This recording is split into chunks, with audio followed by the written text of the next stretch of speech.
Welcome to day 33 of our one-year Bible reading plan. Today, we're diving into Exodus 24 and 25 and Matthew 23.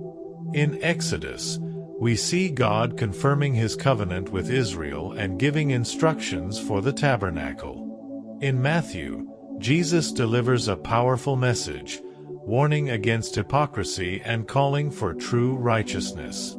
Let's reflect on these lessons together. Exodus chapter 24. Then the Lord said to Moses, "Come up to the Lord, you and Aaron, Nadab and Abihu, and 70 of the elders of Israel. You are to worship at a distance, but Moses alone is to approach the Lord. The others must not come near, and the people may not come up with him." When Moses went and told the people all the Lord's words and laws, they responded with one voice, "Everything the Lord has said we will do." Moses then wrote down everything the Lord had said. He got up early the next morning and built an altar at the foot of the mountain and set up 12 stone pillars representing the 12 tribes of Israel. Then he sent young Israelite men, and they offered burnt offerings and sacrificed young bulls as fellowship offerings to the Lord. Moses took half of the blood and put it in bowls, and the other half he splashed against the altar. Then he took the book of the covenant and read it to the people. They responded, "We will do everything the Lord has said. We will obey." Moses then took the blood, sprinkled it on the people and said, "This is the blood of the covenant that the Lord has made with you in accordance with all these words." Moses and Aaron, Nadab and Abihu, and the 70 elders of Israel went up and saw the God of Israel. Under his feet was something like a pavement made of lapis lazuli, as bright blue as the sky. But God did not raise his hand against these leaders of the Israelites. They saw God, and they ate and drank.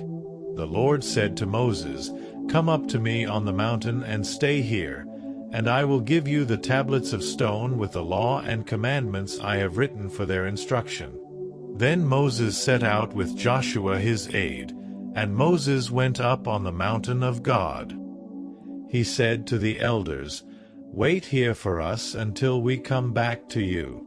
Aaron and Hur are with you, and anyone involved in a dispute can go to them." When Moses went up on the mountain, the cloud covered it, and the glory of the Lord settled on Mount Sinai. For 6 days the cloud covered the mountain, and on the 7th day the Lord called to Moses from within the cloud. To the Israelites the glory of the Lord looked like a consuming fire on top of the mountain. Then Moses entered the cloud as he went on up the mountain, and he stayed on the mountain 40 days and 40 nights. Exodus chapter 25. The Lord said to Moses, "Tell the Israelites to bring me an offering. You are to receive the offering for me from everyone whose heart prompts them to give. These are the offerings you are to receive from them: gold, silver, and bronze, blue, purple, and scarlet yarn and fine linen, goat hair, ram skins dyed red, and another type of durable leather, acacia wood, olive oil for the light, spices for the anointing oil and for the fragrant incense, and onyx stones and other gems to be mounted on the ephod and breastpiece. Then have them make a sanctuary for me, and I will dwell among them. Make this tabernacle and all its furnishings exactly like the pattern I will show you. Have them make an ark of acacia wood, 2.5 cubits long, 1.5 cubits wide, and 1.5 cubits high. Overlay it with pure gold, both inside and out, and make a gold molding around it. Cast 4 gold rings for it and fasten them to its 4 feet, with 2 rings on one side and 2 rings on the other. Then make poles of acacia wood and overlay them with gold. Insert the poles into the rings on the sides of the ark to carry it. The poles are to remain in the rings of this ark. They are not to be removed. Then put in the ark the tablets of the covenant law, which I will give you. Make an atonement cover of pure gold, 2.5 cubits long and 1.5 cubits wide. And make 2 cherubim out of hammered gold at the ends of the cover. Make 1 cherub on one end and the second cherub on the other. Make the cherubim of one piece with the cover at the 2 ends. The cherubim are to have their wings spread upward, overshadowing the cover with them. The cherubim are to face each other, looking toward the cover. Place the cover on top of the ark and put in the ark the tablets of the covenant law that I will give you. There, above the cover between the 2 cherubim that are over the ark of the covenant law, I will meet with you and give you all my commands for the Israelites. Make a table of acacia wood, 2 cubits long, 1 cubit wide and 1.5 cubits high. Overlay it with pure gold and make a gold molding around it. Also make around it a rim a handbreadth wide and put a gold molding on the rim. Make 4 gold rings for the table and fasten them to the 4 corners, where the 4 legs are. The rings are to be close to the rim to hold the poles used in carrying the table. Make the poles of acacia wood, overlay them with gold and carry the table with them. And make its plates and dishes of pure gold, as well as its pitchers and bowls for the pouring out of offerings. Put the bread of the presence on this table to be before me at all times. Make a lampstand of pure gold. Hammer out its base and shaft, and make its flower-like cups, buds and blossoms of one piece with them. 6 branches are to extend from the sides of the lampstand, 3 on one side and 3 on the other. 3 cups shaped like almond flowers with buds and blossoms are to be on one branch, 3 on the next branch, and the same for all 6 branches extending from the lampstand. And on the lampstand there are to be 4 cups shaped like almond flowers with buds and blossoms.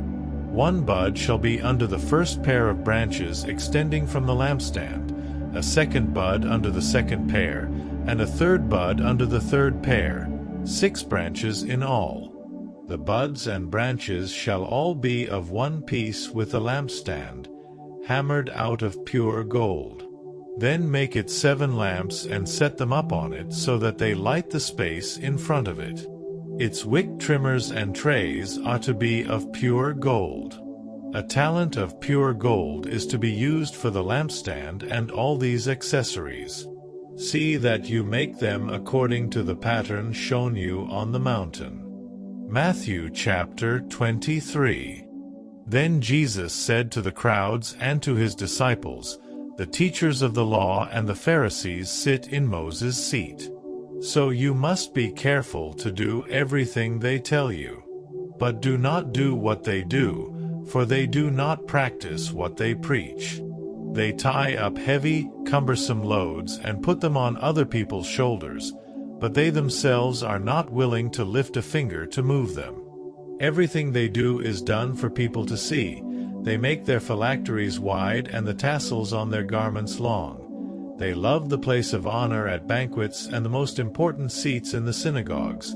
They love to be greeted with respect in the marketplaces and to be called Rabbi by others. But you are not to be called Rabbi, for you have one teacher, and you are all brothers. And do not call anyone on earth Father, for you have one Father, and he is in heaven. Nor are you to be called instructors, for you have one instructor, the Messiah. The greatest among you will be your servant. For those who exalt themselves will be humbled, and those who humble themselves will be exalted. Woe to you, teachers of the law and Pharisees, you hypocrites! You shut the door of the kingdom of heaven in people's faces. You yourselves do not enter, nor will you let those enter who are trying to. Woe to you, teachers of the law and Pharisees, you hypocrites! You travel over land and sea to win a single convert, and when you have succeeded, you make them twice as much a child of hell as you are. Woe to you, blind guides! You say, if anyone swears by the temple, it means nothing. But anyone who swears by the gold of the temple is bound by that oath. You blind fools! Which is greater, the gold or the temple that makes the gold sacred? You also say, if anyone swears by the altar, it means nothing. But anyone who swears by the gift on the altar is bound by that oath. You blind men! Which is greater, the gift or the altar that makes the gift sacred? Therefore, anyone who swears by the altar swears by it and by everything on it. And anyone who swears by the temple swears by it and by the one who dwells in it. And anyone who swears by heaven swears by God's throne and by the one who sits on it.